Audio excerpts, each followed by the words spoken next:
Hello students, I am Dr. Priyanka and we were doing the last unit of this biology, that is ecology, and in this unit we are started with the chapter organism and population, the 13th chapter of this book, and in this chapter we have discovered many major topics that discovers the population growth. And in the population growth we have discussed the two models, that is logistic growth and exponential growth according to the different scientists. And before we have discussed what is the important definition terms of the chapter, कि कन्फर्मेशनल्स क्या होते हैं और partial conformation मतलब क्या होते हैं. We have discussed everything in detail of the chapter. Now we are left with only one session of the chapter and in this session we are going to start with the life history variation which is very important.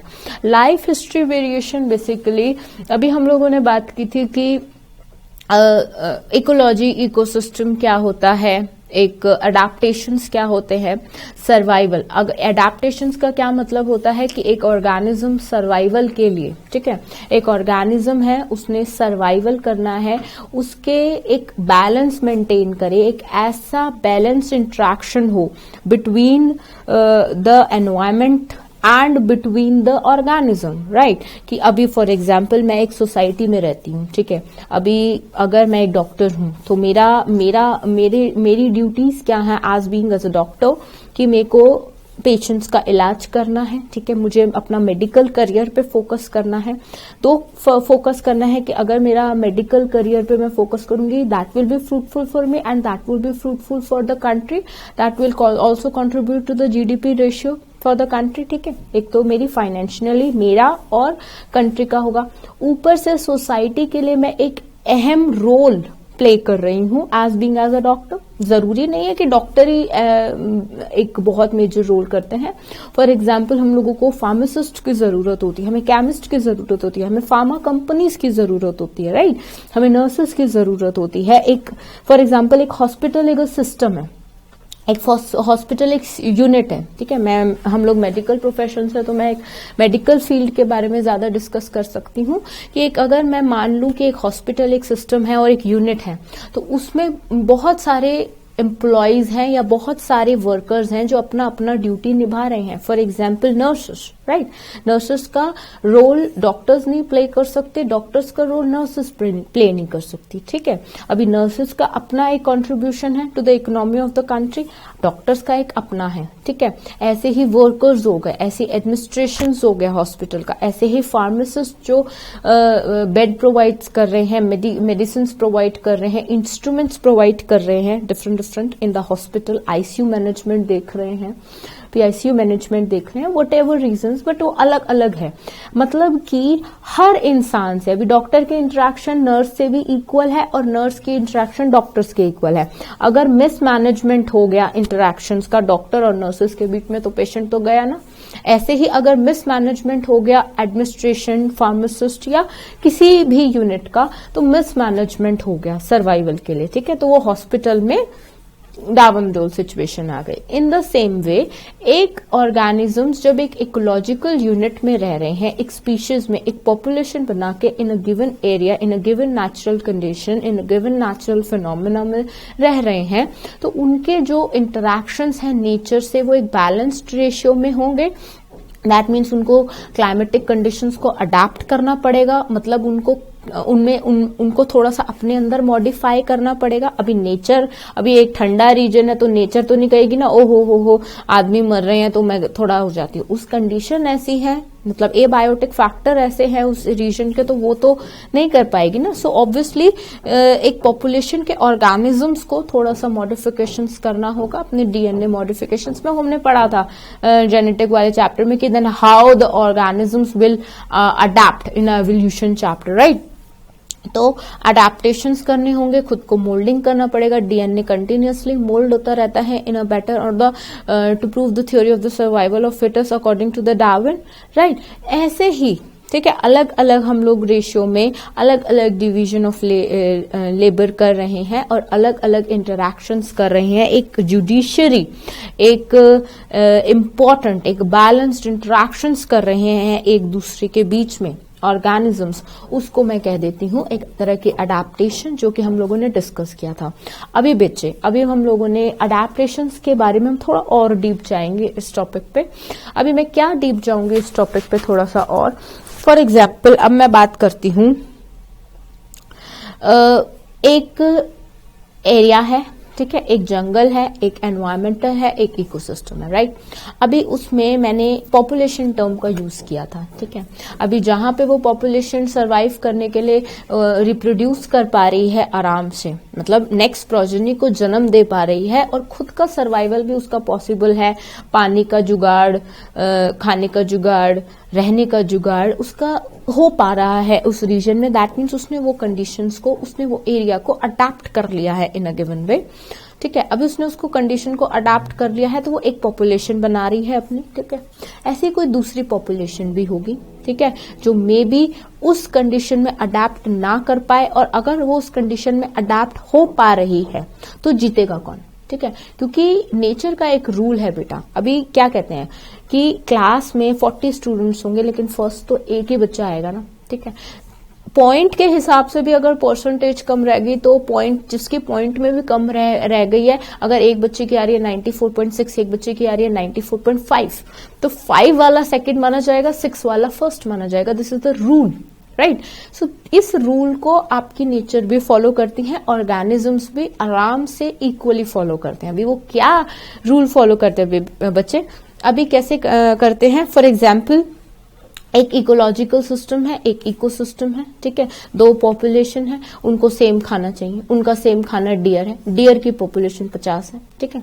एक lion को भी dear चाहिए, एक population को, दूसरी वाली को भी, पॉपुलेशन ए को भी डियर चाहिए, पॉपुलेशन बी को भी डियर चाहिए। अब सर्वाइव कौन सी करेगी? अभी उन दोनों के बीच में कॉम्पिटिशन होगा। कॉम्पिटिशन का मतलब है जिसने बाजी मार ली, जिसने उस डियर का शिकार बखूबी करना सीख लिया या सीखने को अडेप्ट कर लिया, या जो ज्यादा सक्षम हुई, या जो ज्यादा कैपेबल हुई, जिसकी कैरिंग कैपेसिटी सबसे ज्यादा हुई जिस पॉपुलेशन की, वो जीत जाएगी, वो सरवाइव कर जाएगी।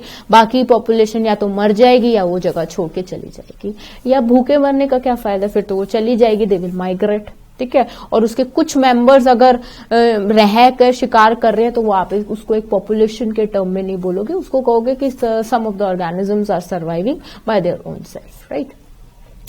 इसको ऐसे ऑर्गेनिजम्स को, ऐसे कुछ प्रोसेसेस को अब हम लोग डिस्कस करने वाले हैं कि डिफरेंट ऑर्गेनिजम्स ने क्या तरीके निकाले हैं सरवाइव करने के लिए। कुछ ने पैरासाइट तरीका निकाला है कि दूसरा अपना तो कुछ खाना यूज ही नहीं करना, ना बनाना है, ना शिकार करना है, दूसरे का खाना। अभी जंगल में बहुत सारे एनिमल्स ऐसे होते हैं। फॉर एग्जाम्पल, शेर ने शिकार किया ज़ीब्रा का, हम लोग डिस्कवरी देखते हैं। अभी उसने पूरा जितना खाना था उसने खा लिया, उसके मेंबर्स ने खा लिया। अभी जो बचा कुचा होगा उसको लक्कड़ बग्गा, एक छोटा सा एनिमल हम लोग डिस्कवरी चैनल पे भी देखते हैं, छोटे छोटे होते हैं, बिल्कुल फॉक्सेस जैसे, कुत्ते, डॉग जैसे होते हैं, पतले पतले, ठीक है, जैसे आप लोगों के डोमेस्टिक डॉग्स होते हैं या गली वाले डॉग्स होते हैं, उनको देख लो, वैसे लक्कड़ भग्गा। तो अभी वो आते हैं, वो फिर बचा कुचा खाते हैं। जब वो भी उनसे गुजारा कर जाते हैं तो फिर डीकम्पोजर्स की बारी आ जाती है। बैक्टीरिया हो गया, छोटे एनिमल्स हो गया जो उनका बचा कुचा खा लिया, ठीक है। अभी ये लोग क्या है, इन लोगों ने तो शिकार नहीं किया था ना, इन्होंने तो लेकिन कंज्यूम किया इन्होंने, ठीक है। अभी ऐसे ही एक पैरासिटिक की टर्म में और बोल सकती हूँ कि फॉर एग्जाम्पल मेरे अंदर इंटेस्टाइनल वर्म्स, ठीक है, इंटेस्टाइनल बैक्टीरिया जो कि हमारी बॉडी में रहते हैं, हम लोग जो न्यूट्रिशन करते हैं वो सेम। अभी कुछ तो सिम्बायोटिक एसोसिएशन में चले जाते हैं, जैसे फंजाई, जो हम लोगों ने 11th क्लास में भी रूट नोड्यूलेशन बैक्टीरिया नोड्यूल्स पढ़ा था, ठीक है। उसके बाद कुछ माइकोराइजा स्ट्रक्चर्स हम लोगों ने 11th क्लास में पढ़े थे। ऐसे ही इन द सेम मैनर में कुछ सिम्बायोटिक एसोसिएशन कर जाते हैं, जैसे लीचेस होती हैं, वो किसी जानवर की बॉडी पे रह जाती है, उन्हीं से अपना खाना लेते हैं। सो इन तरीकों को हम लोग लाइफ हिस्ट्री वेरिएशन करेंगे कि कैसे कैसे ऑर्गेनिजम्स ने इवॉल्व करना सीखा in a given environmental and a geographical condition, right? So chapter 13, organism and population, topic हम लोग बात करेंगे, ठीक है, टॉपिक हम लोग बात करेंगे लाइफ, हिस्ट्री, वेरिएशन। बेटे इस टॉपिक में आप लोगों को जो ध्यान देने वाली बात है वो है एग्जाम्पल्स। एग्जाम्पल्स बहुत अच्छे से आ जाते हैं कि किस नॉर्थ अफ्रीका का वो जानवर की कैसे पॉपुलेशन कम हुई, या कौन जीता, या उसने कौन सा तरीका अपनाया, ठीक है। तो अगर मैं आपकी बात करूं एनसीईआरटी की, जो आपकी एनसीईआरटी मेनली बात कर रही है, तो उसमें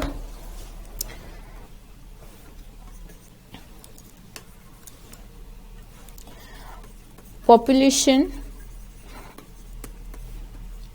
evolve to maximum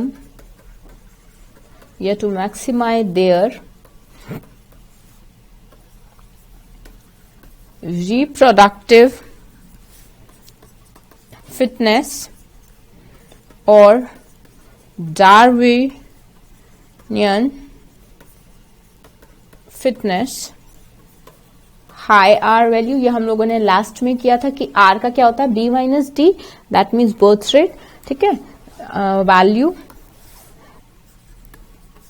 in the habitat in which they live, ठीक है। तो सबसे ज्यादा हम लोगों को अगर बताना है कि एक पॉपुलेशन में इंक्रीज हुआ या डिक्रीज हुआ, राइट।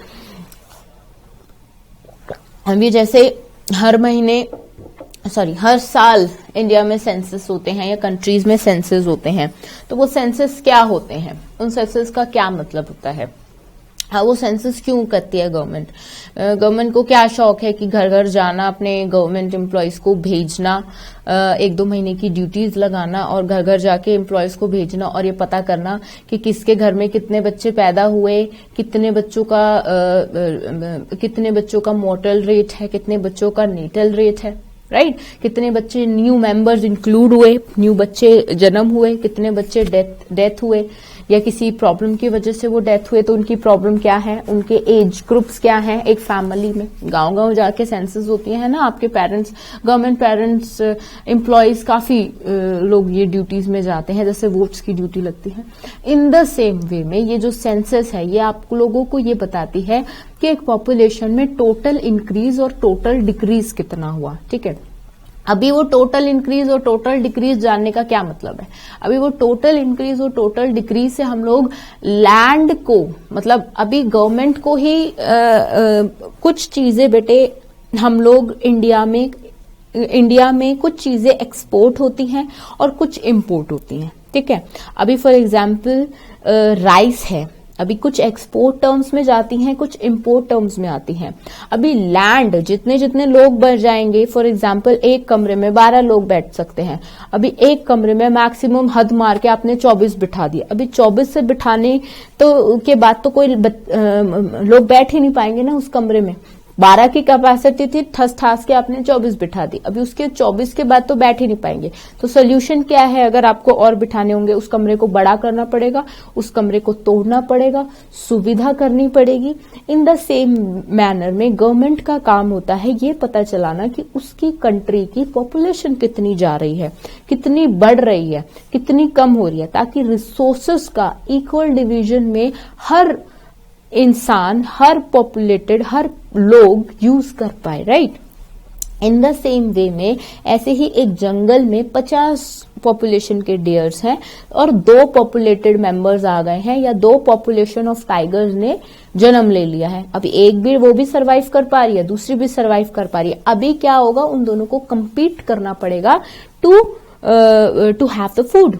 डियर का शिकार करने के लिए उनको compete करना पड़ेगा। जो बेहतर तरीके से खाना ढूंढने में सक्षम है या कैपेबल है, जिसकी कैरिंग कैपेसिटी सबसे ज्यादा है, वो जीत जाएगी, वो सारी सरवाइव कर पाएगी, बाकी माइग्रेट हो जाएगी या बाकी लेस हो जाएगी, ठीक है। इसीलिए many reproductive strategies are followed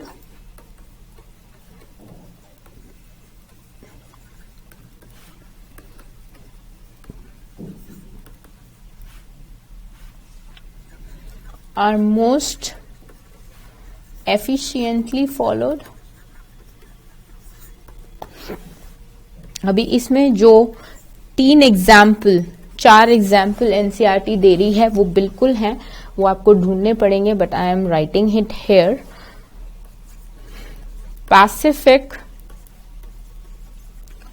salmon fish and bamboo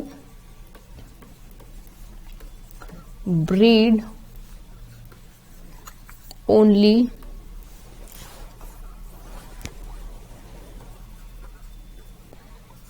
once in their lifetime.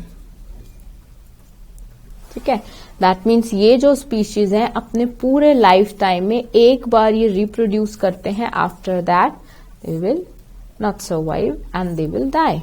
ठीक है, या they will not reproduce. Most birds and mammals breed many times during their lifetime according to the adaptability factor. Oyster and pelagic fishes produced large number of small size offsprings.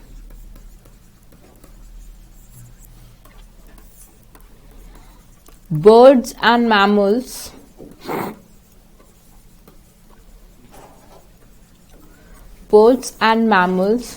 produce small number of large sized offsprings. Right, इससे क्या फर्क होता है? According to इकोलॉजिस्ट्स,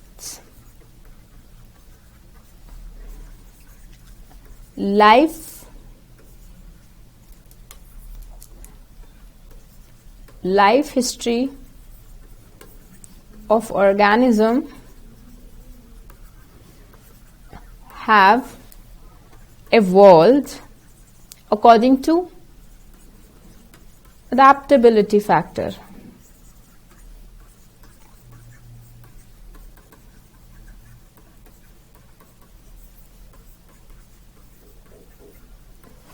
right, सबसे पहले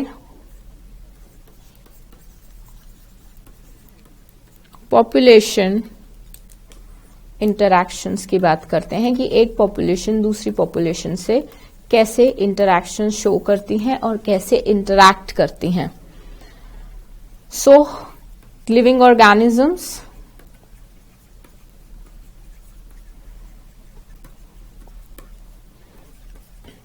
cannot live in isolation, right?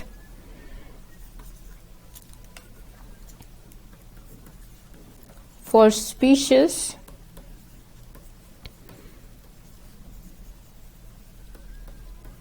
the minimal requirement is one or more species which it can feed. Right? So living organisms isolations में नहीं रह सकते. So एक species को अपनी requirements पूरी करने के लिए एक दूसरे से interactions करनी बहुत जरूरी है. ठीक है, तो ऐसे ही in nature सारे प्लांट्स हो गए, एनिमल्स हो गए, माइक्रोब्स हो गए, इंटरैक्ट करते हैं फॉर देयर सर्वाइवल के लिए they will interact in a good positive manner, right. अभी ये क्या मतलब है? Such interactions are beneficial,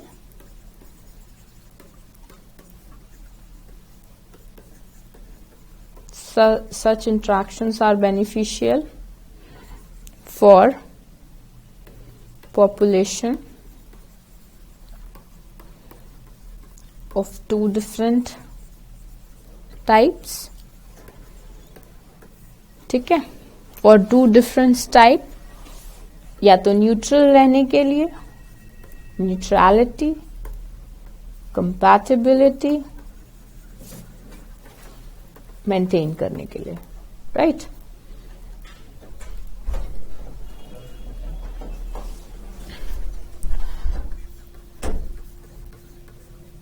important interspecific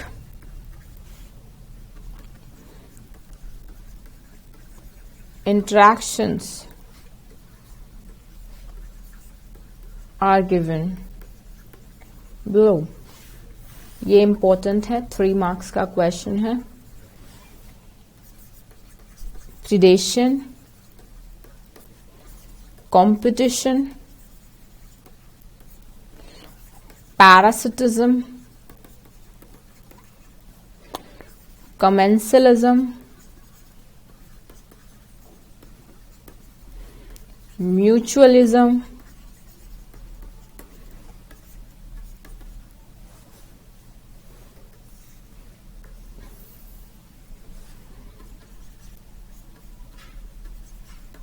amensalism,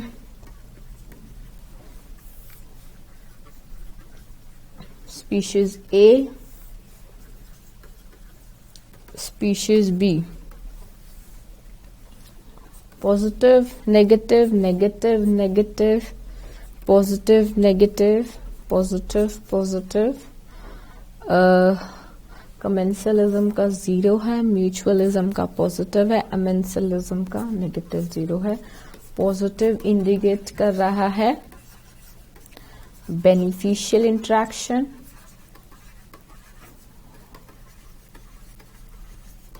negative कर रहा है डिट्रीमेंटल इंटरैक्शंस,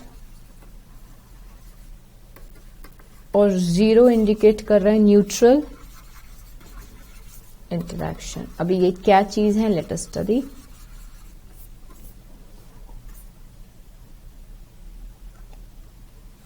ठीक है, सबसे पहले हम लोग बात करेंगे प्रीडेशन की। प्रीडेशन की सबसे पहले बात करेंगे interactions in which one species called predators kills and consumes other species, जिसको prey कहा जाएगा। ठीक है, जैसे animals eat herbivores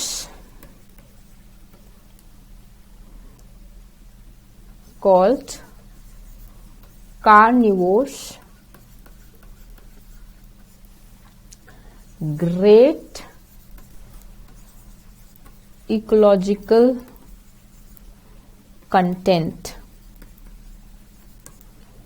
to be called as, एक होते हैं वेजिटेरियन, एक होते हैं नॉन वेज। नॉन वेज क्या होते हैं, जो कि दूसरे ऑर्गेनिजम्स को खाते हैं। तो ये ग्रेट कंटेंट है कार्निवोर्स का, जो कि प्रीडेटर्स कहलाते हैं। Carnivores are called as most predators, herbivores are some predation. ठीक है, अभी ये इंपॉर्टेंट है। Predation is natural way of transferring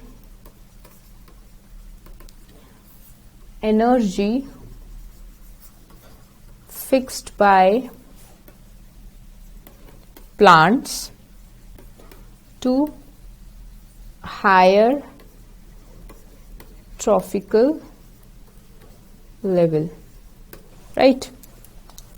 So predation क्या है? Predation is a natural way of transferring energy to the higher trophical level.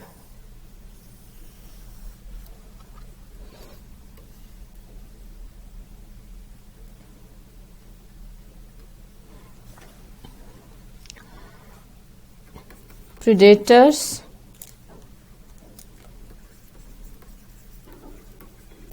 plays following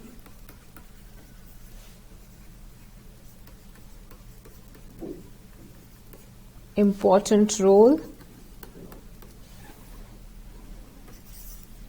जैसे acts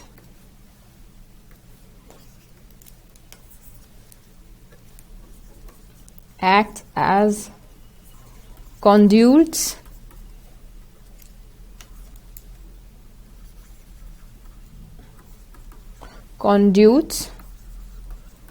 for energy transfer across trophic levels,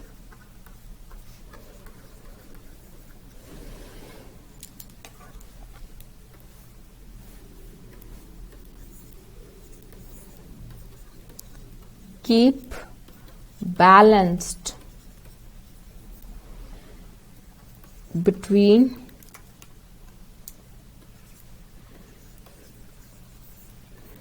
prey population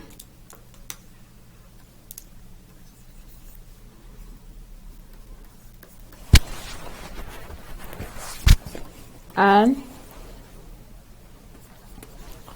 predators population. Otherwise, prey will be reach to extinction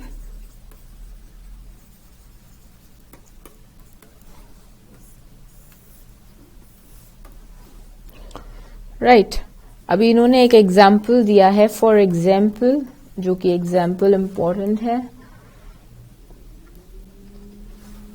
for example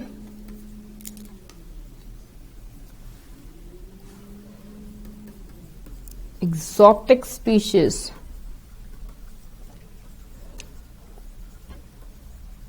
when introduced in geographical areas they become invasive due to absence of natural predators. That's why, therefore, Opuntia introduced in Australia to keep it under control.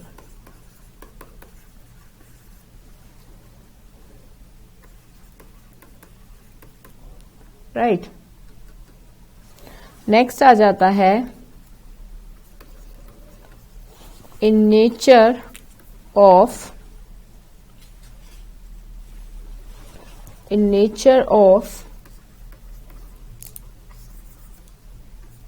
prudence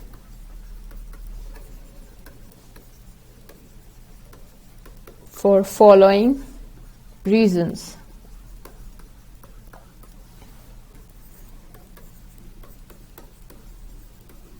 If predator overexploits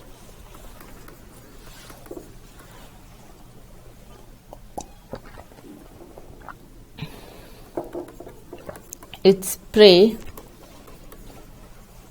they become might extinct and predators also left with no food and extinct due to lack of food. Right इसीलिए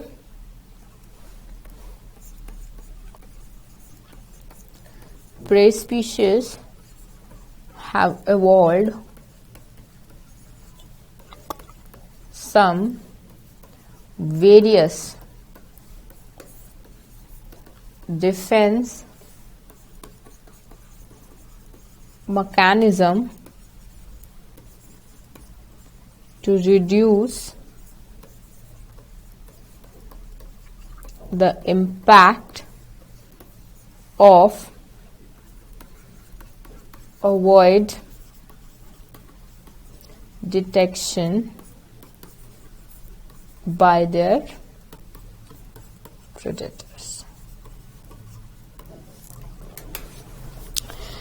इसमें क्या बोल रही है बच्चे NCERT? इसमें बोल रही है फॉर एग्जाम्पल अभी हम लोगों को पता है कि एक स्पीशीज है जो दूसरी स्पीशीज को मार सकती है, खा सकती है, काट सकती है, और उसको एक स्पीशीज जो कार्निवोर्स की है, जो कि ज्यादा स्ट्रांग इवॉल्व हुई है बाय नेचर, ऑब्वियसली वो एक कमजोर स्पीशीज को खा सकती है और उसको बहुत आराम से यू कैन से अपना प्रे बना सकती है। तो प्रेडेटर्स ने एक डिफरेंट टाइप्स के टैक्ट्स अपनाए हैं, ठीक है, और ये बैलेंस ना बिगड़ जाए between the interactions of prey and predators. Prey species has also evolved some of the defence mechanisms too. अभी वो डिफेंस मैकेनिज्म्स क्या इवॉल्व किए हैं? प्रे स्पीशीज ने अपने ये डिफेंस मैकेनिज्म इवॉल्व किए हैं ताकि कोई और स्पीशीज, ठीक है, ताकि कोई भी स्पीशीज उनको ना हार्म कर पाए इतनी इजीली और वो बचे रहें अपने प्रेडेटर्स के डिटेक्शन से। फॉर एग्जाम्पल अभी शेर ने शिकार किया एक डियर का, अभी वो हर बार सक्सेसफुल नहीं होता उस शिकार करने में, वो बहुत रेयर चांसेस होते हैं, या हमेशा एक वीक बफेलो का भी शिकार करना है तो वो बफेलो पॉपुलेशन के या झुंड में से एक वीकेस्ट एनिमल या ऑर्गेनिज्म ढूंढता है उसका शिकार करने के लिए, ताकि वो उससे फाइट करने में इतनी अच्छी तरह कैपेबल ना हो, राइट। सो ऐसे ही प्रे पॉपुलेशन, ताकि इन दोनों का बैलेंस ना बिगड़े और दोनों ही स्पीशीज ना एक्सटेंड, वरना ऐसे तो दोनों ही एक को एक मार देता और खा लेते और प्रे स्पीशीज बचती ही नहीं और वो अल्टीमेटली प्रेडेटर्स पे एक्सटेंड हो जाते। बट ऐसा नहीं है, ऐसा नहीं है कि प्रेडेटर्स अपने प्रे स्पीशीज को मारते रहेंगे। So prey species has also evolved some of the defence mechanism, और ऐसा भी नहीं है कि एक जो स्पीशीज है एक पॉपुलेशन की प्रेडेटर्स वो एक ही अल्टीमेटली एक ही स्पीशीज पे सरवाइव करेंगे कि हम वो डियर खाने हैं तो वो डियर ही खाएंगे, ऐसा नहीं है। So they will choose according to the different condition in a particular area कि उनको क्या खाना है, कि ये नहीं कि वो उनको डियर ही खाना है तो वो डियर पॉपुलेशन की ही बात करेंगे, ऐसा नहीं है। इससे मेंटेन रहता है बैलेंस। फॉर एग्जांपल कभी pray population over exploited over increase ना हो जाए अकॉर्डिंग टू अ रीजन कि एक में 50 नील गायें आ सकती हैं, अभी 100 नील गायें हो गई हैं और वो मरेंगी भी नहीं इतनी इजीली। सो उनको धीरे धीरे प्रेडेटर्स नेसेसरी होते हैं ताकि जो वो प्रे पॉपुलेशन है वो भी ओवर इंक्रीज ना हो जाए और वो ओवर डिक्रीज ना हो जाए, इसीलिए उन्होंने अपने डिफेंस मैकेनिज्म करे हुए हैं। अभी नेक्स्ट बात पे आते हैं, एक नेक्स्ट पॉइंट पे आते हैं हम लोग, जिसको मैं बात करूंगी, जो herbivores as a predator act करते हैं। अभी कार्निवोर्स तो हमें पता चल गया जो फ्लैश खाते हैं वो प्रेडेटर कहलाते हैं, mostly they are predators, but herbivores are predators जो हैं फॉर प्लांट्स। तो प्लांट्स के लिए हर्बीवोर्स एज अ प्रेडेटर्स हैं, ठीक है। प्लांट्स तो कैन नॉट मूव, वो तो कहीं भाग ही नहीं सकते, उनको तो हर्बीवोर्स आएंगे और खा लेंगे। प्लांट्स की ओवर पॉपुलेशन भी नहीं हो जाती, लेकिन प्लांट्स ने भी कुछ कुछ डिफेंस में जैसे कांटे बना लिए हैं, खट्टी लीव्स बना ली है ताकि स्मेल बना ली है, उनमें से फ्रेग्रेंस आए और एनिमल्स उनसे दूर रहे. Plants can not move away, but also they evolved different mechanism. ठीक है.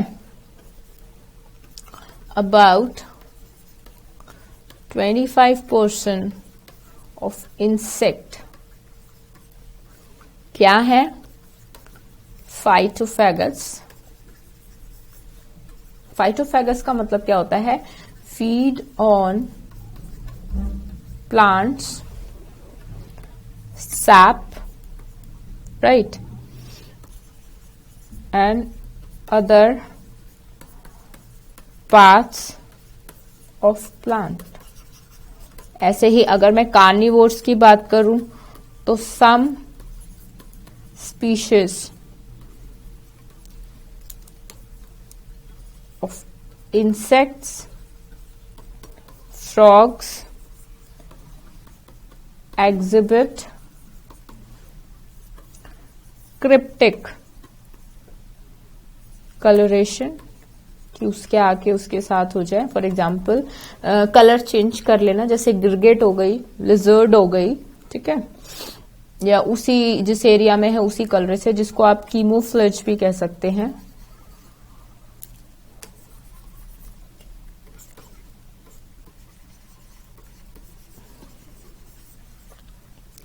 To avoid detection by predators,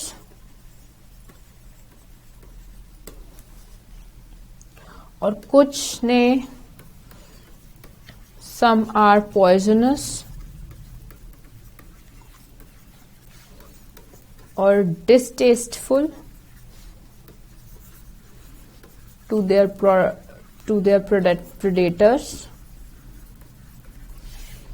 Example, monarch butterfly, मगर ऐसा नहीं है, is highly distasteful to its predators. अगर इनको कोई मार नहीं पाएगा तो नेचर एक नया प्रेडेटर बना लेगी. Due to special chemicals in their body which is acquired during its caterpillar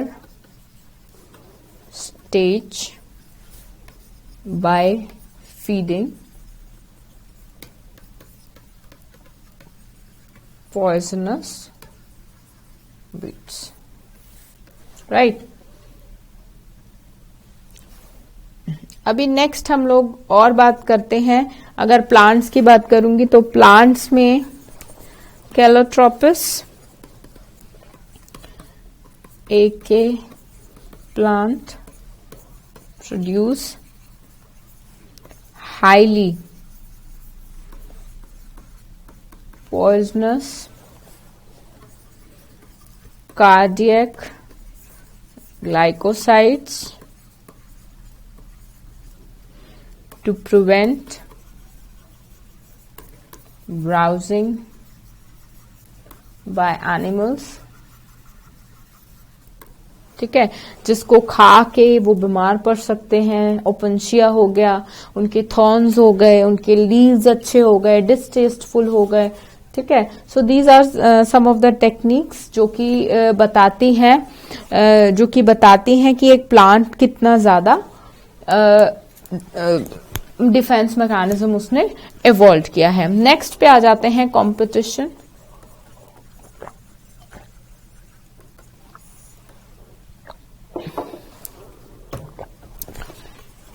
competition occurs, अभी मैंने competition की बात की थी,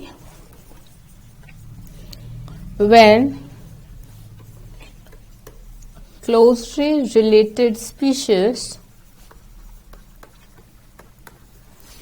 compete for the same resource. Competition में एक ही रिसोर्स को दो अलग अलग स्पीशीज जब compete करती हैं तब वहां पे कंपटीशन आ जाती हैं. तो उसमें आ जाती है totally unrelated species could also compete for same resource too. Example, in South America, lakes visiting flamingos and resident species of fish compete for their common food, which is zooplankton.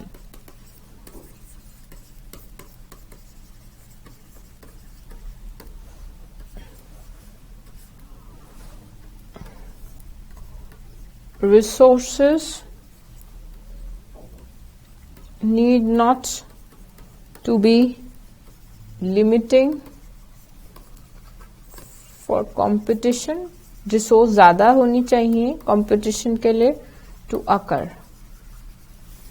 That is in interference competition, the feeding of, you can say the feeding efficiency of one species might be reduced due to interfering and inhibit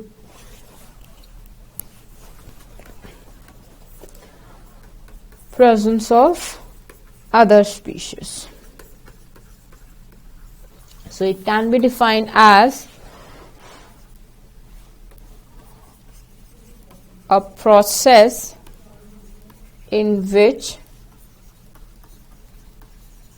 fitness of one species measured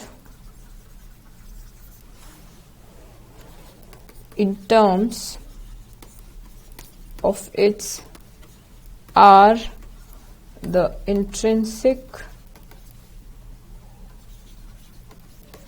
rate of increase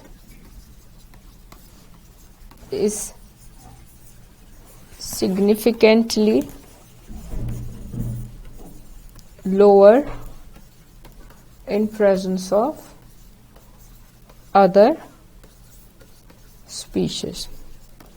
Very important example, abandoned tortoise in Galapagos Islands become extinct within 10 years after goats were introduced. This is due to the fact that goat had greater browsing capacity, efficiency, then tortoise, right? So NCERT is giving many examples, ठीक है, and in these examples NCERT describing 2 to 4 examples, so you have to give your answer a minimum with 1 or 2 answers, right? Next अब लोग एक इसमें एक और आ जाती है कि एक थ्योरी और बताई गई थी साइंटिस्ट ने, that is according to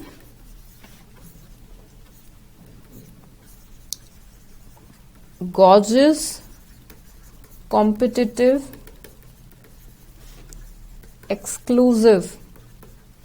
exclusion principle, too closely related species competing for same resources cannot coexist indefinitely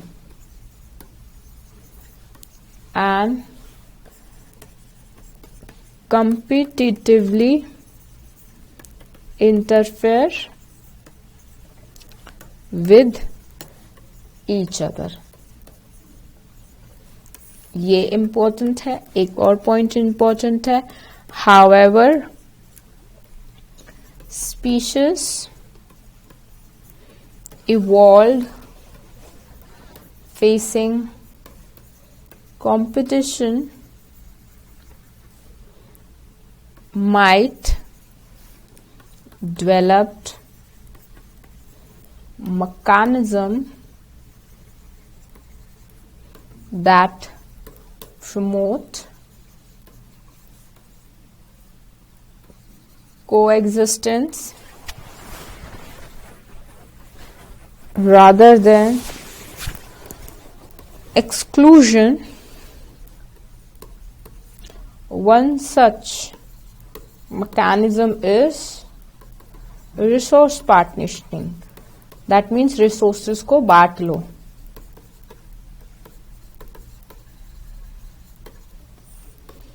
resource partitioning, right. Next हम लोग बात करेंगे पैरासिटिज्म की, ठीक है. That means if interaction between two species closely related to each other's dependence is called parasitism. That means one organism living on other organism which is capable of getting nutrition to its own by different ways. Maybe it is autotroph, maybe it is heterotroph, maybe it is autotroph, whatever it is, holozoic, whatever. But parasitism, that means कि one organism is living on the another organism for its survival purpose, right?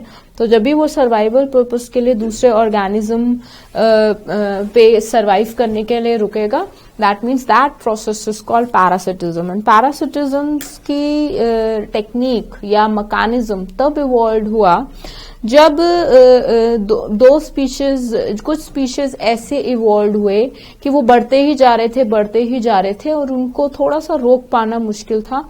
And some lower organism can't get the enough food for themself. So तब parasitism का concept evolve हुआ nature में कि they are having That means they are capable of feeding themselves, and some lower organisms which cannot are that much capable of feeding themselves at every time. So they will feed themselves on their body, so that there will be balance between the lower organisms and the higher organism.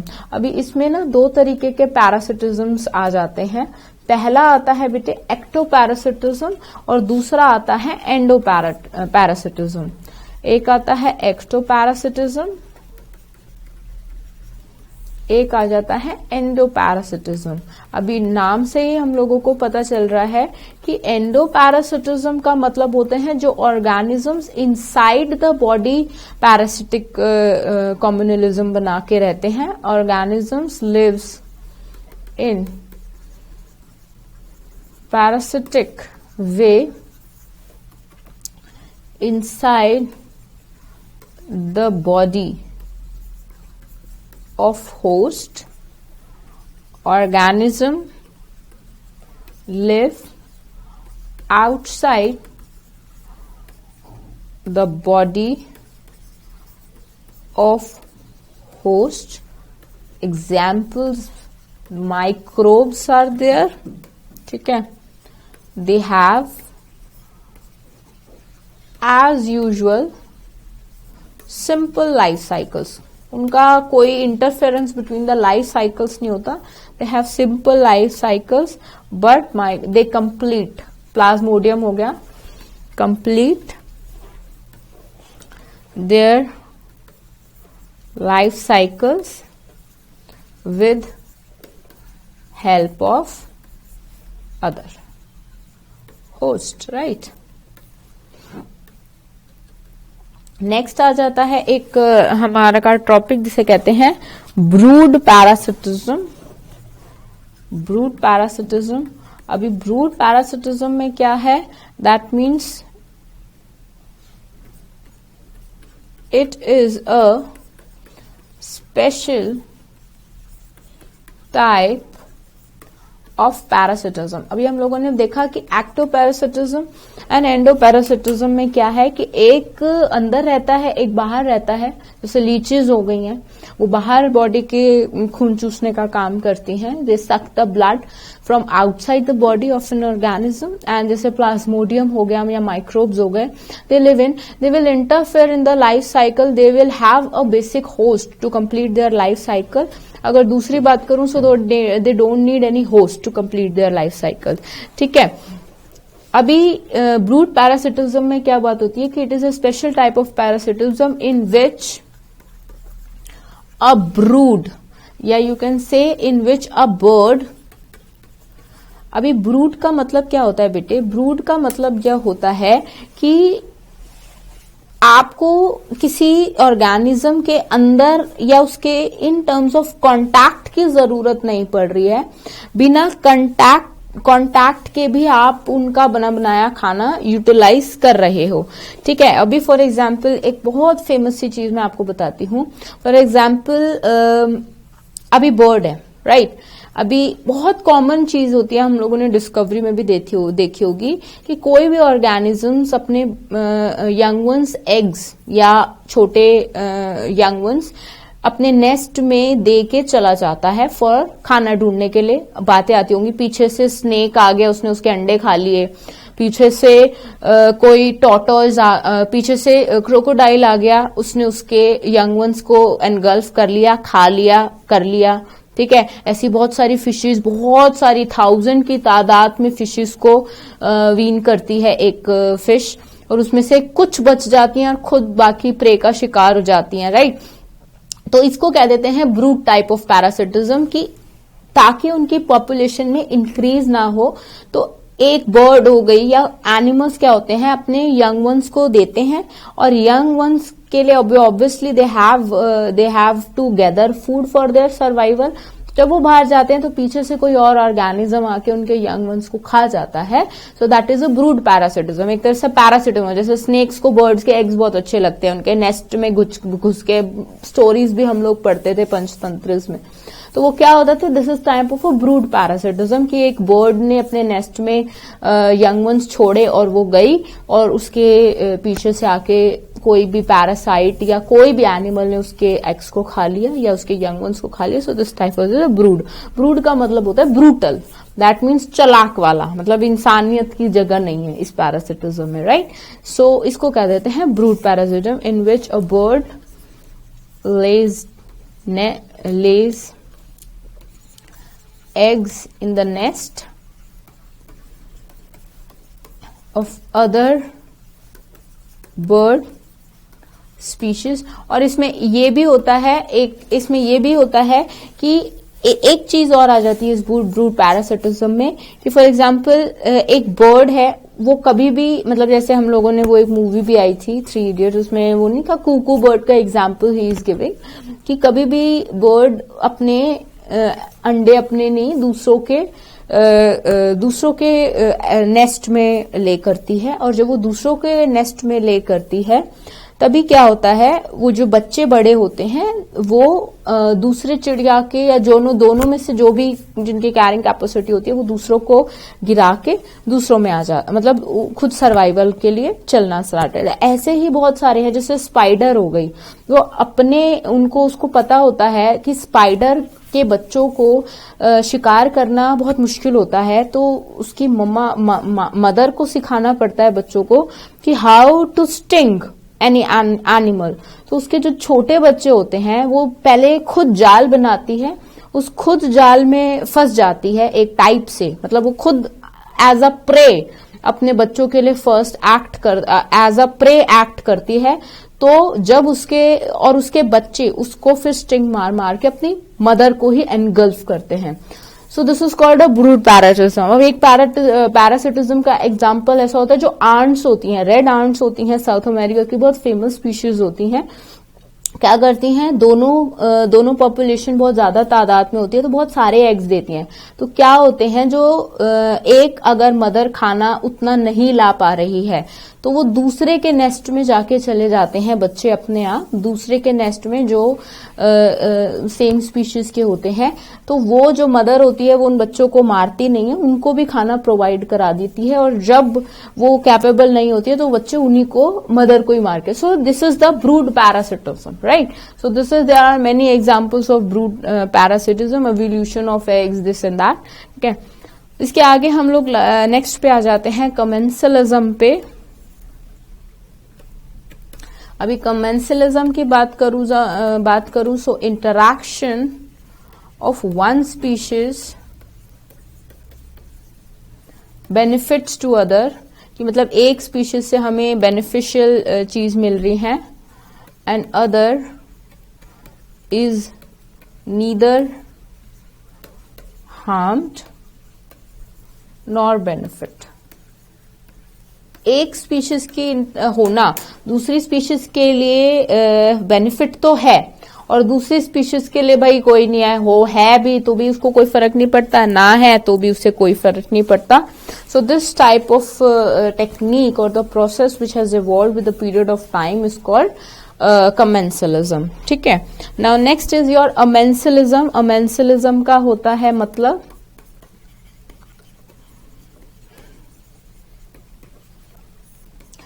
in this type of interactions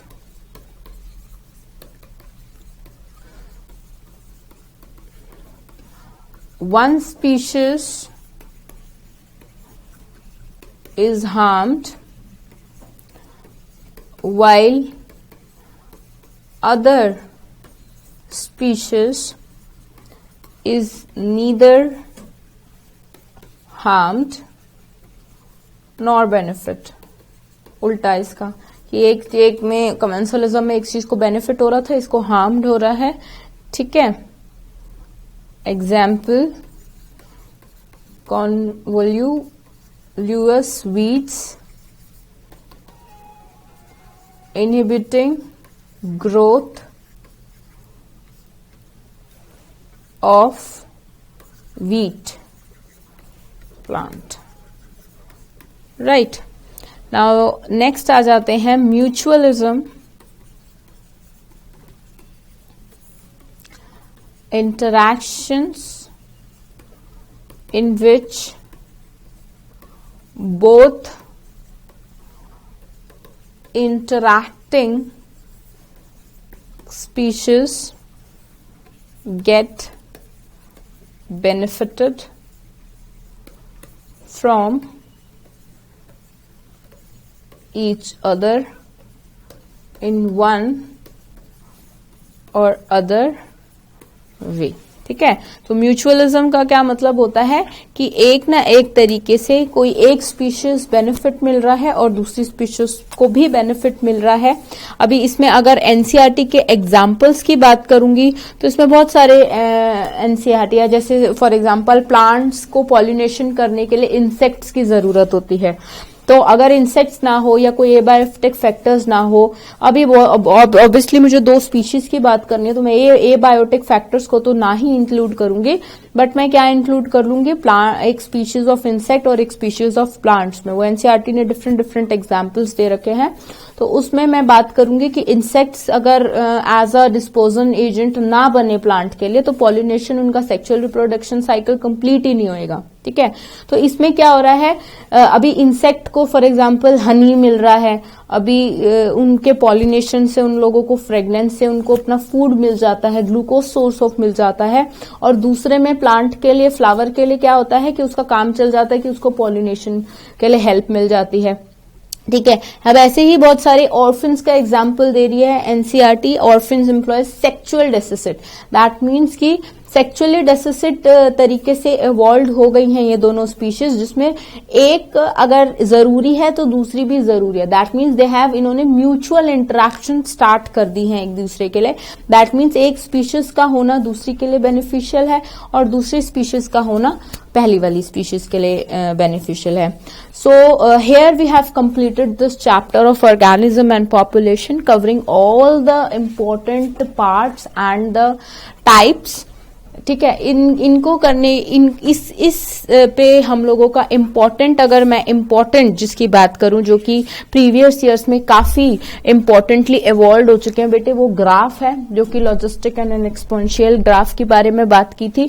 और अगर मैं previous year questions की बात करूं तो इसमें mutualism and commensalism पे difference बहुत बार रिपीट हुआ है एनसीईआरटी में। दैट मीन्स बहुत बार कमेंसलिज्म एंड म्यूचुअलिज्म पे विद एग्जाम्पल पे आपने बात करनी होती है। जितने भी हम लोगों ने पढ़े ना, म्यूचुअलिज्म, कमेंसलिज्म है, इनको आपने विद एग्जाम्पल एक्सप्लेन करना है 3 मार्क्स में। और अगर डिफरेंस आ जाते हैं तो पहले तो आप इनके डेफिनेशन लिख दोगे कि इंट्रैक्शन ऑफ दैट, उसके बाद आपने 2 to 3 एग्जाम्पल्स तो मस्ट दे के आने हैं। ठीक है, so here we completed the chapter. In the next session we have to start with the next unit, next chapter, that is the 14th, ecosystem. So till then, keep revising. All the best. Good luck.